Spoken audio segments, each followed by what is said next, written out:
podcast. If you're ready to grow, then let's go. This is the Lincoln County Podcast. Hey, yo, Matt, let's start the show. Thank you to our sponsors, K. Flynn Insurance, elect Bruce Becker for the Lincoln County Fire Board, and the Crafty Midwestern Mommy for their continued support of the Lincoln County Podcast. Hey guys, welcome back to Lincoln County Podcast. Really appreciate your support, and I know our sponsors do too. So make sure to take time, show that love and support, because if it wasn't for those sponsors, we really wouldn't be here today. Also, take a moment to like and share the podcast. Let the viewers see all the great things and the great people we have on here, and let them see why we love Lincoln County. So I have a special guest today. He's not from Lincoln County. He's in here from New York. I wanted to bring him on and chat. We had a great event today. He got to meet so many great people from Lincoln County. I just wanted to bring him in and sit down and rap about it a little bit while he's in town. So I'm going to turn it over. Jesse. Thank you for having me. It's a pleasure to be here. My name is Jesse Cruz. I'm a speaking coach, event host, professional speaker, and best-selling author. I love being able to help people communicate their message powerfully from stages, whether that's in person or virtually. And getting paid to travel the world, my wife and my children, has been one of my greatest blessings. And that's what I love to do, my man, is I just want to do life with people who want to make a difference. That's what I love to do. That's what I love, my man. Yeah, I love that. And I love that you want to do life with people that want to make a difference, because it affected me when I came down to your event, competed, Merge Worldwide. How being in the room and hearing everyone's stories affected me when I left. Like, I left on such a high, and it's such this amazing, positive state being in that room with so many people on the same mission.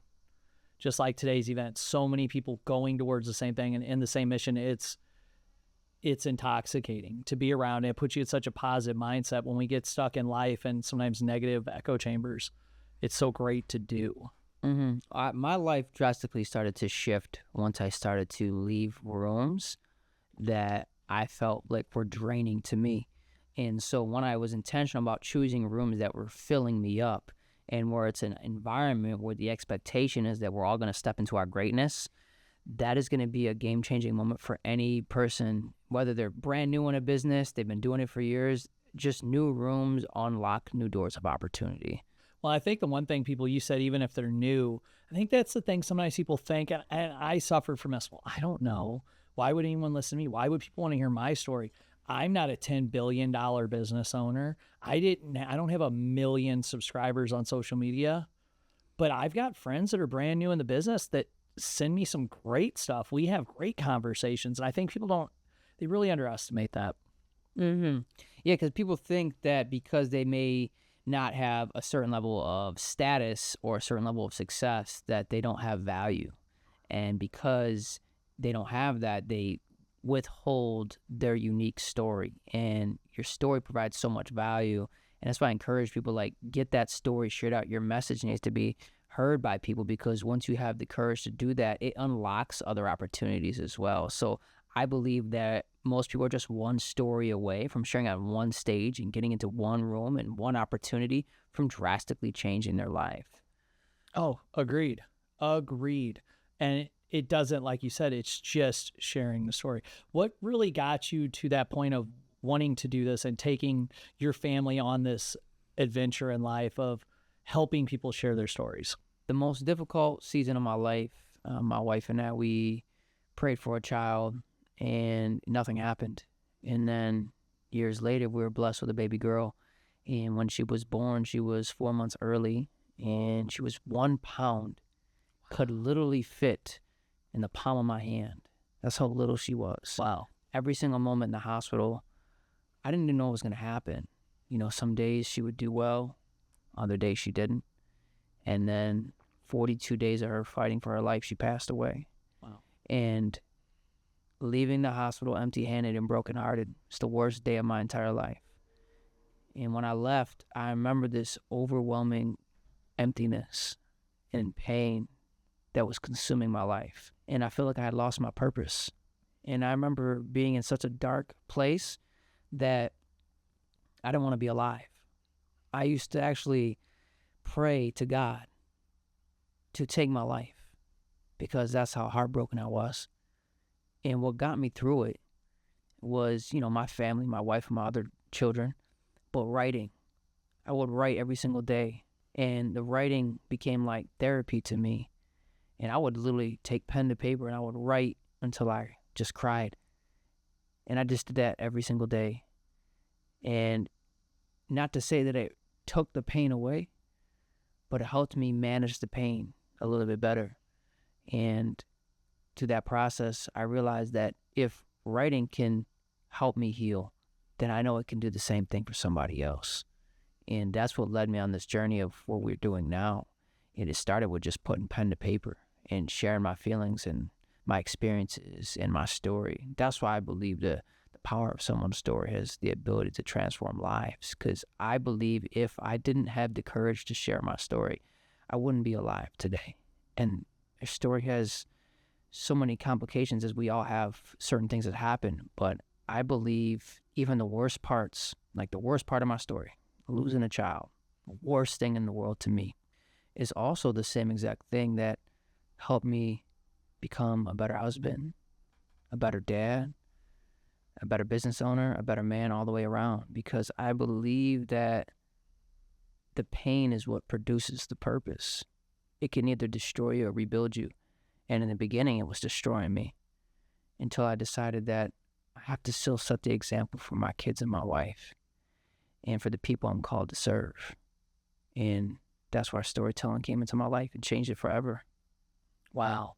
And it's wild how God puts things like that in our lives and creates situations that then really show us where our true purpose is, where we're supposed to go with our goals. And like so many people have said, we've heard different speakers say it, you know, it's about your purpose or answering your call, as Stuart said today. Like, having that call, having that purpose, having that reason makes you so passionate and so successful with it and so good at it, understanding it and speaking from a place where you have had what would be, everybody would say, every parent's biggest nightmare.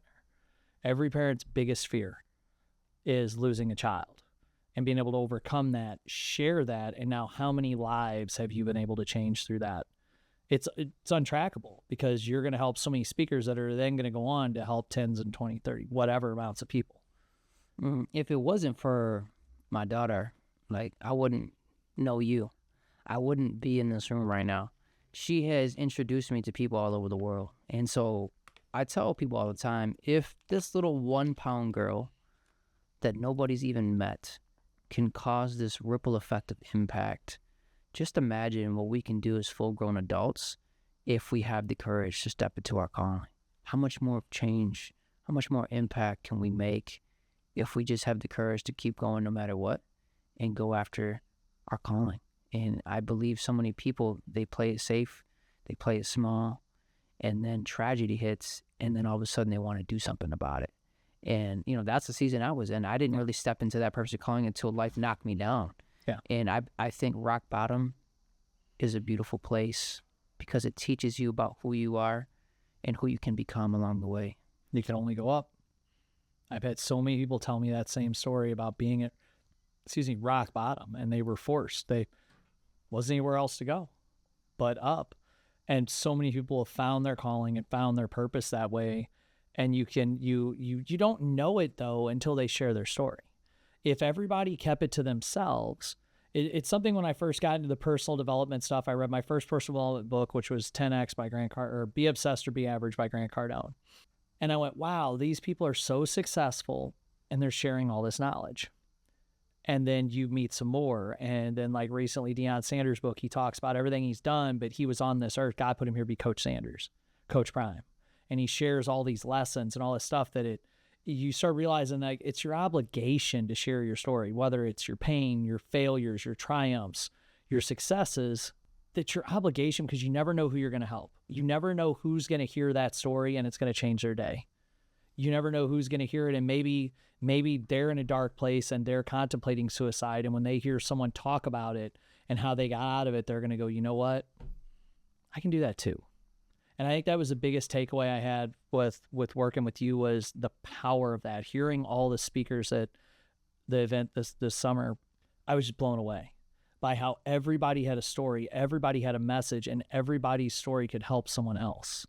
It was just mind-blowing. Like, I couldn't even get it into words at first on the plane ride, tell I've been talking today, my words are getting messed up. On the plane ride back home, I was just like, I was trying to explain it to people. I'm like, man, it was just great because Josh Smith and I were kind of going back and forth to the airport. How was it, bro? What was it? We were kind of talking, and it was amazing. It was truly, truly amazing. I am Julie Forster with Crafty Midwestern Mommy, your local boutique embroidery and fabric store. I sell fabric as well as sewing notions and also teach classes. And then we also, on the other side of our business, do machine embroidery, custom apparel for local businesses and just personalized gifts. Again, the store's name is Crafty Midwestern Mommy, and that's how you can find us on all social media platforms as well as our website. A huge shout out to Josh Smith. He made this connection happen here. Yes, he did. You just reminded me of a story years ago. Right after my daughter had passed away, I was in college, and I took some time off, and I went back, and it was a very small college, and everybody knew what had happened. So it wasn't a secret. Yeah. And I remember when I walked back into that building, I was like, I'll never be the same. Like, I'm not the same person I was 2 months ago before this happened. Could you be? And I remember a friend of mine, he came up to me and he said, Jesse, I got something to share with you. And I said, what's that? He said, I know what you just went through, and I'm sorry for your loss. And I just want to let you know that I feel your pain because over 40 years ago, I lost a child too. I lost a baby just like you did. And I said, wow, I didn't know that, and I'm sorry for your loss. And then he looked at me with tears in his eyes, and he said, you're the only person I've ever told that to in my entire life. And I was just like, this is why we got to share our story. This man has bottled up a secret nobody knew about. His family and his friends, the only ones that knew was him and his wife, and now me. Because when people go through pain, they don't want to share it. They don't want to talk about it. And I get it because, it can hurt. But when he said that, I saw the pain be released for 4 decades. Wow. I saw freedom. I saw a person who's held this in for so long, for the first time in their life, just share it. And it was for that moment, for me, because I needed to know that I wasn't alone. I needed to know that I wasn't the only one. And he needed to have the courage to tell somebody. And that's why I think when we share our stories, like, you build relationships with people, moments happen that you never forget, and lives can change forever. And when he said that to me, I was like, I don't ever want anybody else to feel like they have to go this long in their life without telling a person what they went through. And that's why I have to be the one to step up and talk about the worst moments and experiences of my entire life, because it gives permission to somebody else who's been dying to share it. They just haven't had the platform. They haven't had the environment or the safe community to be the one to share it. No, they haven't had the permission either. And by you doing that, it gives them that, hey, you can be vulnerable. You can talk. You can speak. No one's going to judge you. I wouldn't have believed that before. I would have thought going into the speaking world, that was people want to do what I do. Personal development. People want to get on stages. I never, ever would have dreamt that I would be sitting at a speaking competition with someone that not only had breast cancer, but then got sick from the implants. Someone that else that had lost, there was multiple people had lost children, people that had suicide, drug ravaged lives. Like, I've been in so many rooms with so many people that had such amazing stories from traumas or things they went through, and they've shared it, and it's such an emotional experience, but you can see it release for them. You could see that probably is the best therapy ever for them. And you, like you said, you don't know who you're helping. Who is going to hear that that's like, wow, okay.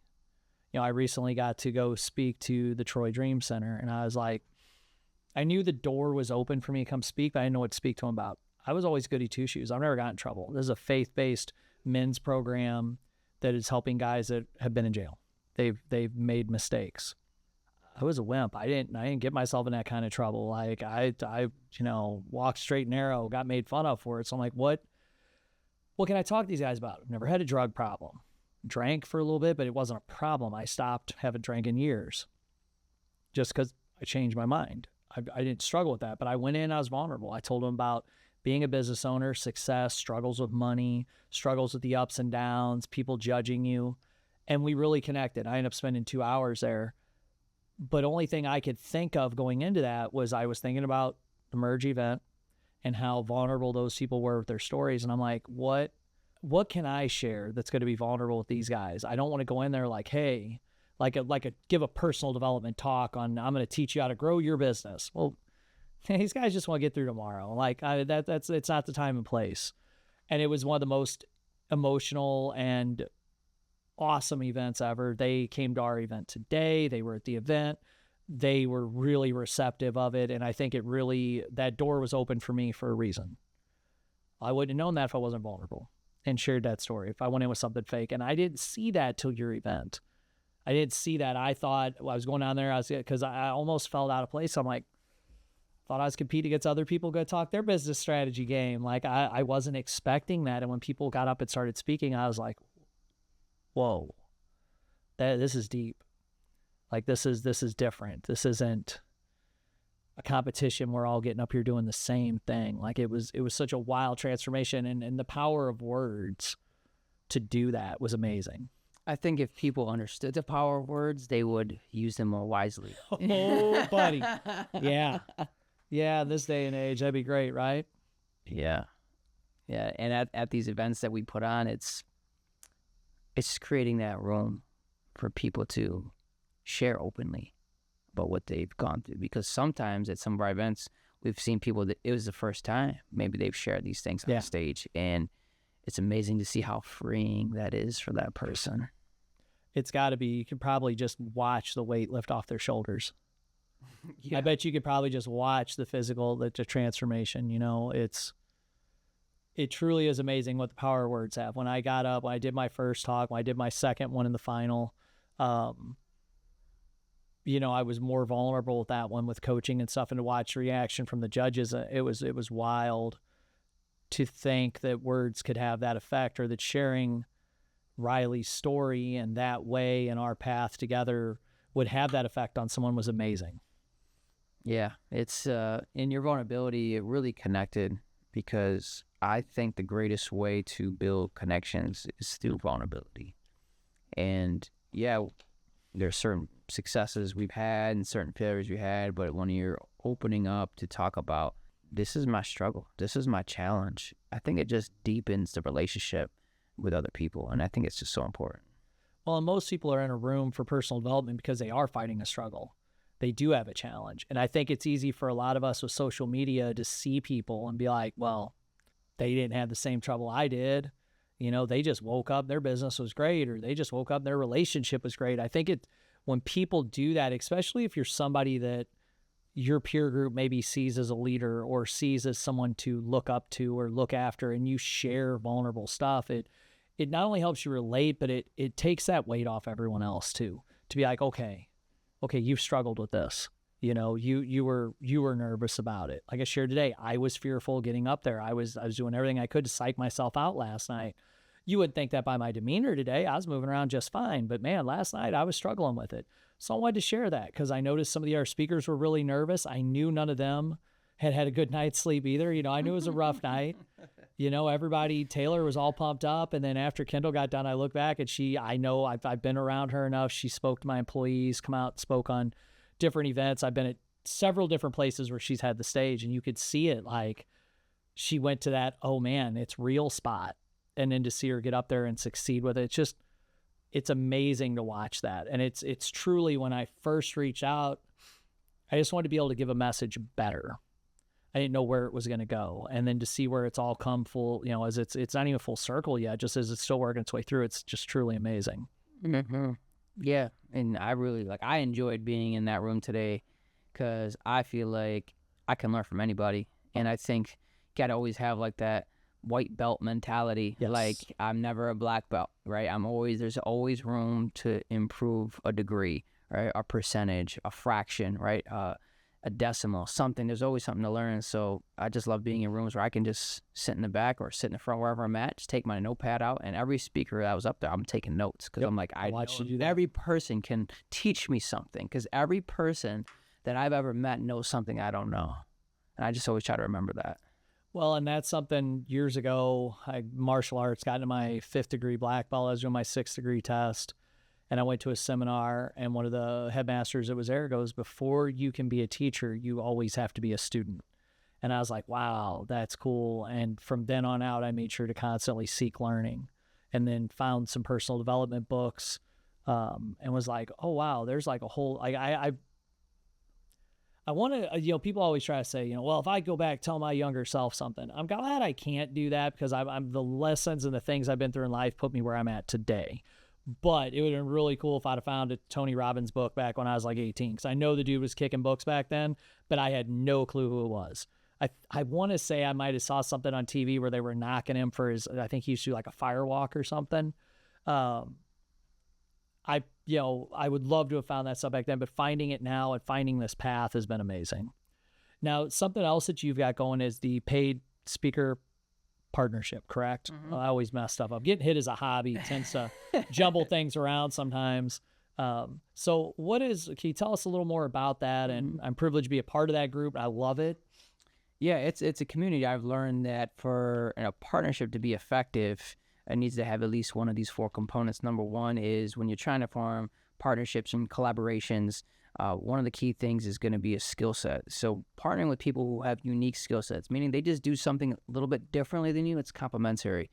And so I like to try to put people in there who have a variety of different skills. So when people come in and they need support, they have people who have different skills in them, right? Because we all are gifted differently. And when we share our gifts, everybody gets blessed and has more opportunity and abundance, because everyone is leveraging the gifts of other people in their community. The next part is time. I know we always want more time, so how can we have some sort of automation, or is it delegation, or is it people who can just volunteer and take a task off your plate to give you more mental bandwidth, more time and location, freedom to be with your family and participate in hobbies. So it's finding a way to leverage more time by hiring and working with people who can give you some of your time back is important.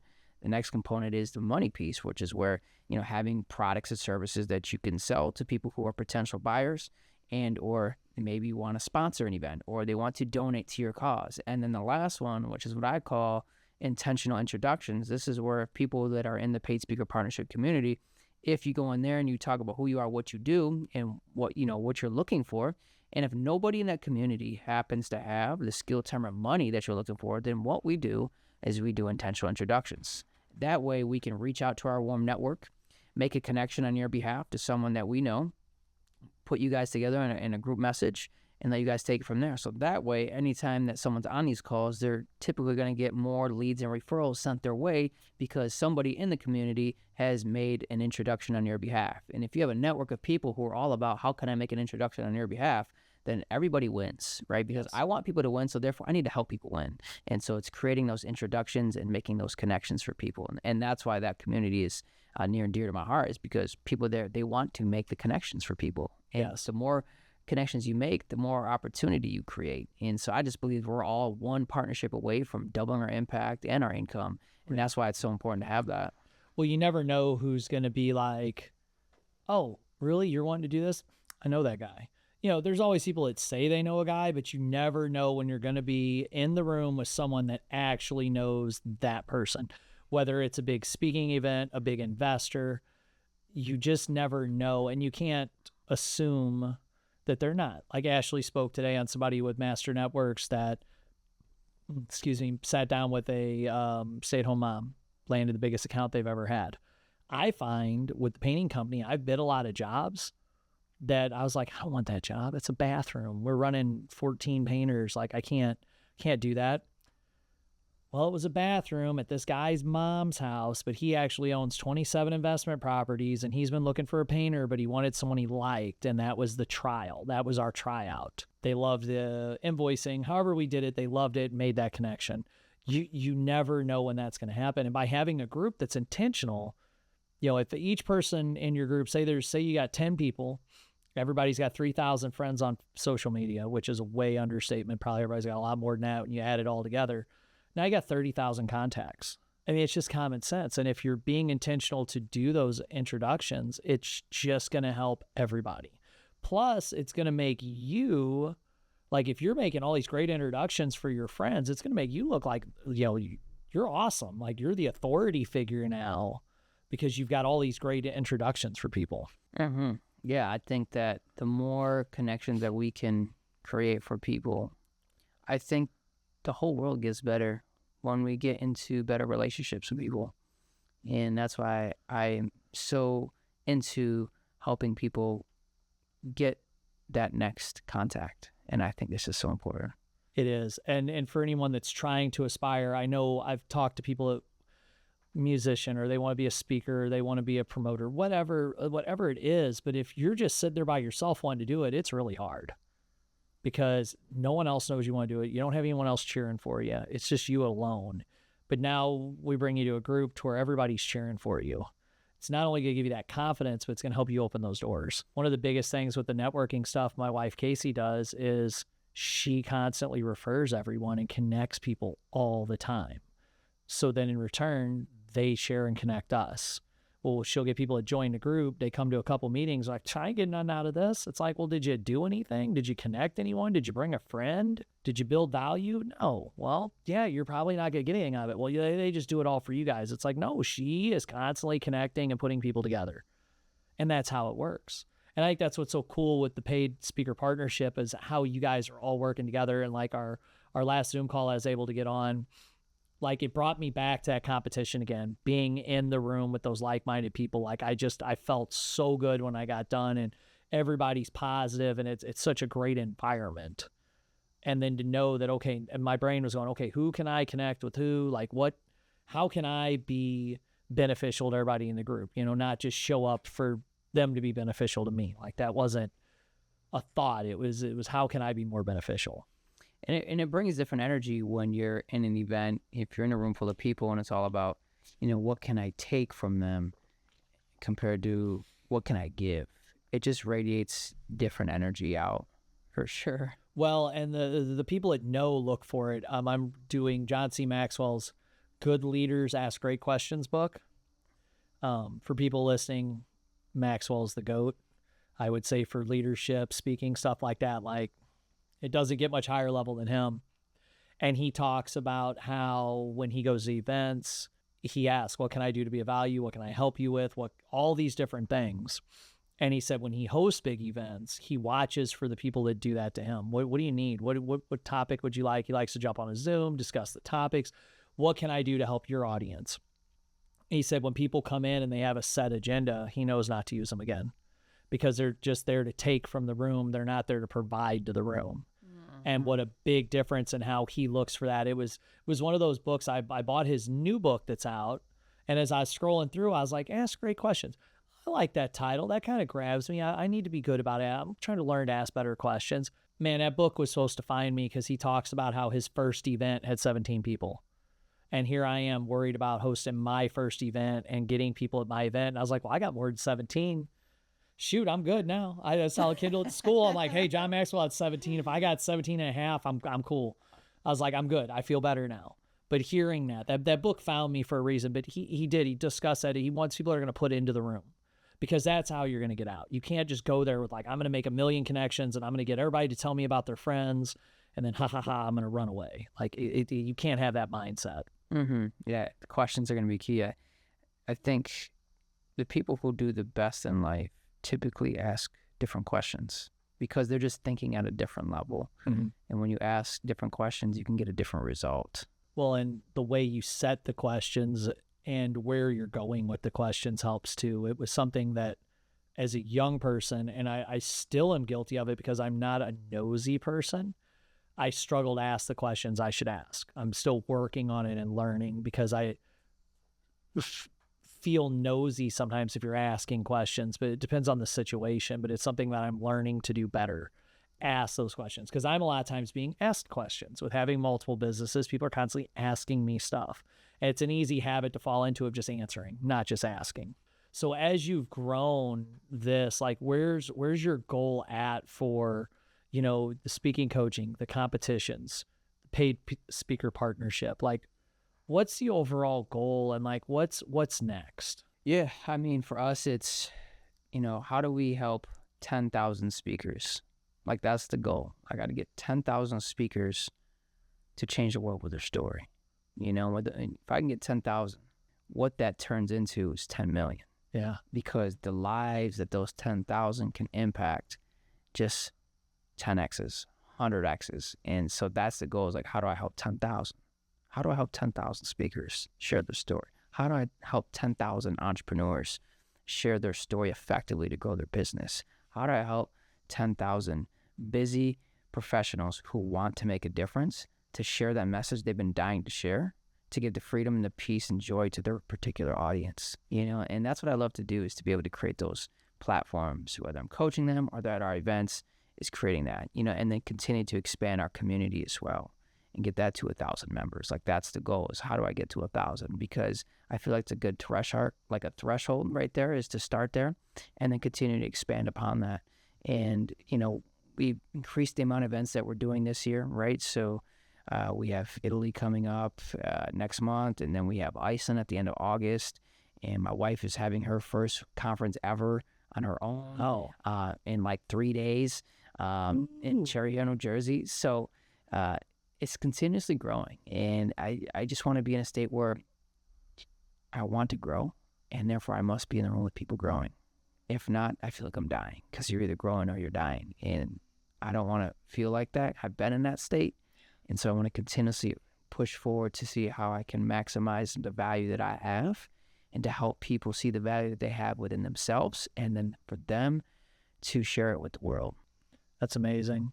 And being in the right rooms, I think, it's easy for us to say, but I think there's a lot of people that struggle to acknowledge it. You don't want to be the best in the room. You don't want to be the smartest one in the room. There was a point where I realized that with my businesses and different things, I was always the boss in the room, whether it was on a job site, in the dojo, the tournament circuit we were on at that time. Like, I was always, now I don't want to say the smartest one, because I would say I was the smartest one, but I was always the more authority person in that room. And I was like, how am I going to get better if I'm not around other people? And it's wild how you can take one step, like say someone joins one of your groups or comes to one of your competitions, and that can spiral into so much more. I had someone post they were looking for podcast guest. I don't normally respond on that type of stuff. I normally don't. And I was like, this guy will never message me. And I commented. I was like, sure, love to go on your podcast if you'd have me. That put me on that side of that table. Somewhere like February last year, upon us finishing it, I walked out, and there was a guy I look up to a lot that's a business owner, was out here filming with Joey. I was like, hey, sup, dude? Love seeing the fleet grow, man. Kudos. Awesome. I think he told me he had 10 trucks then. He has 30, 40 something trucks running now. We got to talking, told Joey, I was like, man, I'd love to have a podcast. That spiraled into that. Then I met Bobby. Bobby G was up here. Bobby spoke at the event today. We're here today. It's wild how taking that one little step out of that put me into this room. And the guy's podcast I was on, we are now partnered on building my coaching program. Like, what it's done in that, 9 months or something like that, makes me, and I'm a very, like, I stay active, makes me sit back and go, what the heck did I do this year? This is crazy. But I see the effect it's had on so many of my peers. Well, Matt does that. I can do it. Cool. You've seen a bunch of my peers say on stage at an event that I was able to have. Like, that makes me feel good. Like, I wasn't really concerned with how I did speaking. Like, I was so happy for them and their stories. But it took that one click and me comment something that was not, I normally don't comment on anything, because then I have to go back and answer the comment. Like, it's like, I'm not going to comment. That's just more work. I'm going to go practice my kicks or do something that I like to do. But now that's brought us a full circle. You know, I watched Josh Smith's journey, and I was like, sitting in front of Heckler Hardware in Troy, and I was like, I'm going to message Josh. Hey, man, I was like, who's this guy you're working with, dude? You're killing it. I love what you're doing. Boom, sent back, connected us in a message like instantly. We started talking. We were on a call within, I think, a not very long period of time. And it's spiraled all the way to this. You know, it's taking that first step. And I urge you, if you're listening to this, take that first step. Be uncomfortable. Join the group you didn't think you need to join. Go to the event you didn't think maybe was for you. You just, with an open mind, you never know where it's going to take you. Yeah, an open mind will always take you further than a closed mind. For sure. That is for sure. I I remember when I was going to an event years ago, and I had never gone to an event. And I remember I was like, man, this whole event thing, I really want to go, but am I worth it? Because a lot of times people think, they think about how much does this cost? How much does it cost? How much is this? How much is it? And that's really not the question, right? Because the real question is, how valuable am I? Like, it's not, is this event worth it? Is this coach worth it? Is the community worth it? It is, am I worth it? And once you believe that you are worth it, when it comes down to make the $1,000 investment, the $10,000, the $20,000, it's rather than how much does it cost, it's more like, I'm worth it, and I'm going to invest in the future version of myself. And it's just a completely different mindset shift when you start thinking about how can I invest into myself now that in 3, 6, 9 months, a year, 2 years from now, it'll thank me. The future version of myself is thanking me now for this decision. Yeah. The first time I heard that, Grant Cardone in that book, Be Obsessed or Be Average, he talks about it, that if you're making $1 million a year, you need to be putting $100,000 a year into your training, learning, working with coaches, have a mentor. And I was like, yeah, says the guy selling a coaching program. Like, I blew it off back then. I listened to it. I'm like, yeah, I bet $100,000 a year. And then as I grew, I realized how much truth was in that. What am I worth? Do I want to get better so I can help people? Yeah. Well, is there a price tag for that? No, there's not, because I never know where this is going to take me. And I've gotten really good, almost probably too good at that, of putting that money back into myself and doing different things that when people look at it, you couldn't lay it out for someone that, say, is a real numbers accountant type person, hard numbers.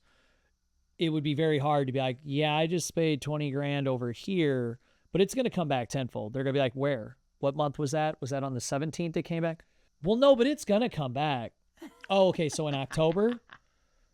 Well, I don't know if it's going to be October, but like it's hard to lay it out, but it does. It comes back so many times over. There's so many things I've done in business that I was like, man, I don't know if that's a good idea. And then I'll watch it, and all of a sudden it's like, oh, that to tenfold ROI.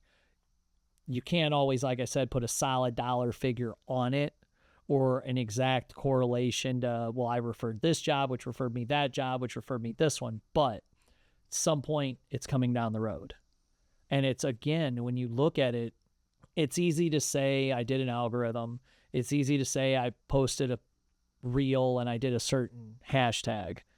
But like, my biggest jobs have come from people that I worked with as a client that I went over and above for, that then got an opportunity thrown their way, and I got a phone call. Hey, guy reached out. It's almost been a full year. So, well, it has been a full year. We've been on the job site a year, June 12th. I actually got a cake. We're going to take a cake in and sing to Rich for his 1 year on this same job site for a year. He's like, don't remind me. But Todd and I done some work together, hadn't heard from him in a while, got a text message. Hey, man, can you do me a favor? Sure, what do you need? I'm thinking you need some paint. He's like, I need you to come bid this project. It's almost $500,000 project. He needed me as a favor. He's like, I really want to work with you on this. Will you do me a favor and bid this and get this so we can work together on this project? I don't want to deal with anyone else. We have a great rapport. Yeah, sure. Let me do almost a $500,000 favor. Yeah, sure. I love these type of favors. Thank you. Biggest bid I'd ever bid. Had a guy reach out about 2 weeks later, another $500,000 bid, had someone else reach out. It was a 7-day span. I bid $1 million in work. And I was just sitting there going, whoa, not a single Facebook, not a single Instagram, no hashtags, no fancy anything. It was through relationships. And I think in this day and age, that's underestimated. And I love that's with the paid speaker partnership. That's where you're going with it. It's relationships. Being vulnerable. You're talking to people. You're building relationships. Yeah, let me tell you what. It took me building a relationship with Josh Smith because I built that relationship with him. And then you built that relationship with him. And then he was the connector between us. Yes. And so I just believe that when you do right by people and you serve them at the highest level, that they will make introductions on your behalf. They will connect you. And that's why it's just so important just to treat everybody, with love and respect and kindness and just serve. And I think if people just stick to that, then they'll have more business growth. For sure. And it's such a simple process. So as we wrap up here, like what's a good way for people to get a hold of you, find you on social media, different things like that if they want to connect with you? Yeah, so it's Jesse Cruz right on Facebook, or they can email me, author Jesse Cruz at gmail.com. Simple ways to connect with me. I will get back to you. Typically within 24 hours, I'll find a way to reconnect with anyone if they want anything about coaching, events, anything speaking related. That'd be the way to connect with me. Just send me a DM as well. Awesome. Well, thank you guys for tuning in today. Man, this has been a great one. Great connection. I loved watching everybody watch you speak today. And I've seen so many people that are affected by it that I can't wait to see the relationships that come from today. That just come from today, and then it come from when this podcast airs, and just getting that message out there and being able to help do that. So thank you guys all that tune in. We have had so much support. Thank you for everyone that stops me around town to tell me about their favorite episode or their favorite person that was on, or asking about when a certain person's gonna be on, or hey, have you thought about somebody? I absolutely love it. And for you guys that quote the podcast to my wife in conversations, that's even better. That makes my entire month that someone would quote me. And thank you, Hank, for doing that, because that was hilarious. But thank you guys. Like and support our sponsors. Help them out. We've got a whole new group that'll be coming on as we rotate through these. And without them, none of this would be possible. So thank you guys.